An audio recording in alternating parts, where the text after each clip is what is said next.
alamin wassalatu wassalamu ala anbiya wal mursalin sayyidina Muhammadin wa ala alihi washabihi ajmain amma ba'du.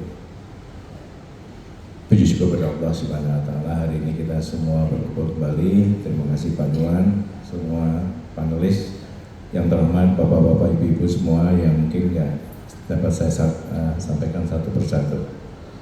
Topik yang dibahas masalah bahasa, memang ini Pak Dirwan tahu persis sekali bahasa Minang saya ngerti 100%. Saya mengerti betul apa yang dibicarakan, saya mengerti betul karena bapak saya, ibu saya di rumah bahasa Minang, bahasa orang Bayu, meninjau, alhamdulillah.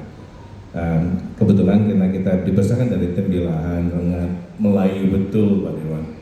Jadi expose-nya itu mungkin terlalu di Melayu, dan kemudian saya besar di Jakarta dan merantau ke Australia selama 20 tahun.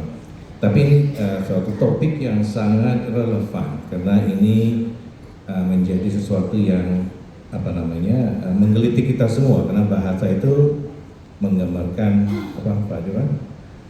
Identitas kita. Nah itu yang mungkin kita semua mengerti.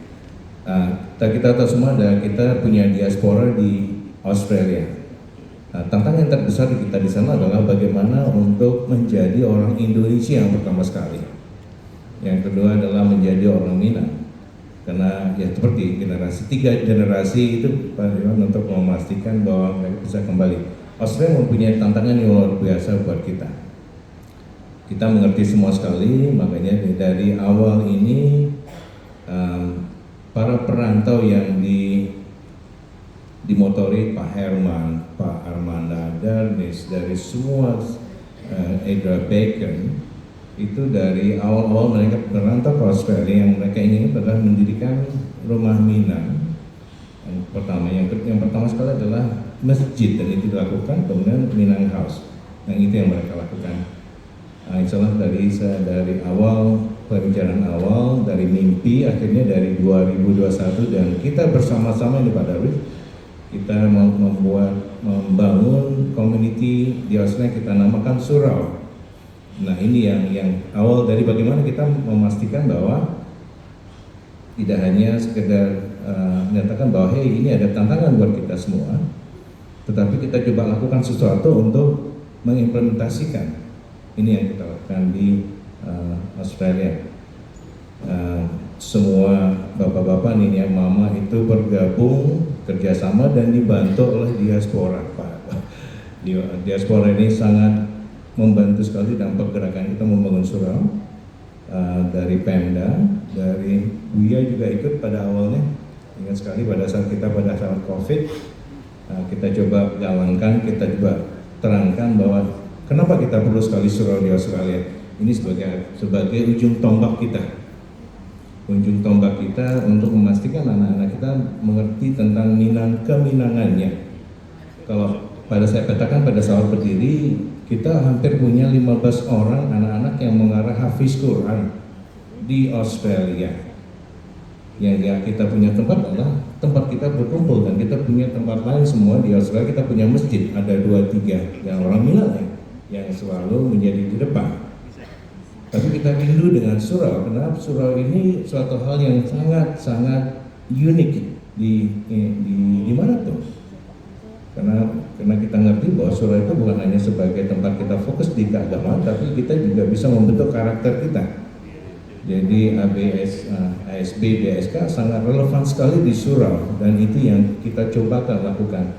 Pertama yang kita lakukan adalah membangun tempat, dan itu insya Allah dengan bantuan dari semua orang, kita sudah berhasil mendirikan. Dari pemberian 1,5 kita mengumpulkan sekitar 17 miliar, terkumpul semua. Piutang kita kepada masyarakat di Australia dan di Indonesia itu sekitar 5,9 miliar. Per hari ini piutang kita hanya bertinggal 1,4 M, 140.000 US dollar, dan insya Allah ini saya melihat ada green light bahwa ini akan kita lakukan secepatnya. Alhamdulillah. Ini gardu pertama semua kita adalah surau sudah kita lakukan. 3 tahun terakhir surau sudah bergerak untuk melakukan sholat bersama-sama. Kita sudah artinya anak-anak muda kita, Pak Dirwan, mereka sebagai dengan berbahasa Minang ya di dalam surau. ya kan? Akhlaknya kita lakukan, gimana caranya, dan mereka menjadi imam. Nah ini mungkin Buya yang pengen sekali dulu, gimana caranya anak kita berakhlak Islami juga, dan saya dari teknologi saya ingin sekali mereka bukan hanya berakhlak Islami, tetapi orang yang siap untuk menghadapi era kita di luar. Jadi mereka mesti punya basis juga di luar Islam, jadi mereka mesti bersaing di luar, sehingga nanti mereka bisa bersaing, mengembangkan pola Islami, dan menjadi duta besar, duta bangsa kita di Indonesia. Dan ini saya melihat apa yang terjadi, karena saya melihat bahwa konsep egaliter dari Minang ini sangat relevan untuk kita menjadi pemimpin dimanapun. Karena saya melihat bahwa semua orang Minang ingin jadi pemimpin, dan itu yang mesti kita lihatkan. Dan alhamdulillah ini di Surau kita sudah punya tempat sangat representatif buat kita bersama-sama, dan tersedia betul ini ladang amal buat kita, karena facingnya tuh betul-betul ada di sana. Ini garda terdepan kita. Kalau kita lihat, kalau mungkin Bapak Ibu tidak bisa menggambarkan apa yang terjadi di Australia. Secara legal, secara hukum, anak yang di atas 18 tahun dia bisa bilang ke kita, Pak Dirwan, bye-bye, saya mau keluar. Nah, apa yang harus kita lakukan? Yang kita lakukan adalah surau sebagai garda terdepan kita. Anak-anak kecil kita dari umur kecil sampai umur 16 tahun, bawalah ke surau. Ajarkan nilai-nilai Minang, berbahasa Minang lah kita. Apakah ini gampang? Tidak sama sekali. Apalagi di Australia untuk memastikan anak-anak berbahasa Minang, tapi itu bisa dilakukan dari kecil. Dan juga ketakutan kita sebagai orang tua di Australia adalah, ini anak-anak kalau berbahasa Minang dan berbahasa Indonesia, bagaimana mereka di luarnya? Karena mereka mesti berbahasa Inggris. Tetapi pengalaman saya selama 20 tahun di sana, Bapak-bapak Ibu jangan khawatir, berbahasa Minang lah di rumah. Karena kalau Bapak Ibu berbahasa Inggris di rumah, bahasa Inggris anaknya jadi kacau Pak Dirwan. Jadi pastikan berbahasa Minang di rumah, nanti mereka akan belajar di luar. Memang agak problem karena anak-anak dengan 3 language itu akan bermasalah sekali untuk berbahasa dan perlu waktu.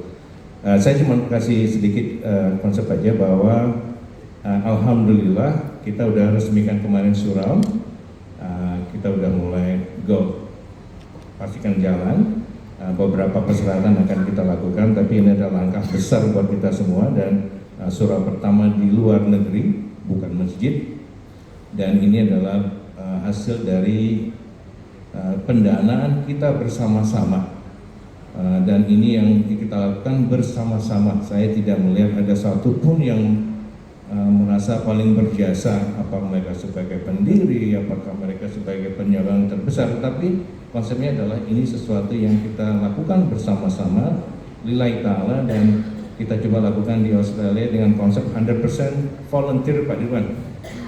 Karena volunteer di Australia sangat penting sekali. Kalau saya bisa bangkrut untuk bayar setiap orang kalau bantu surau. Jadi yang kita akan, insya Allah mungkin gitu intro sedikit untuk dari Surau Sydney. Ya. Makasih banyak Pak Nofri atas informasinya. Mudah-mudahan program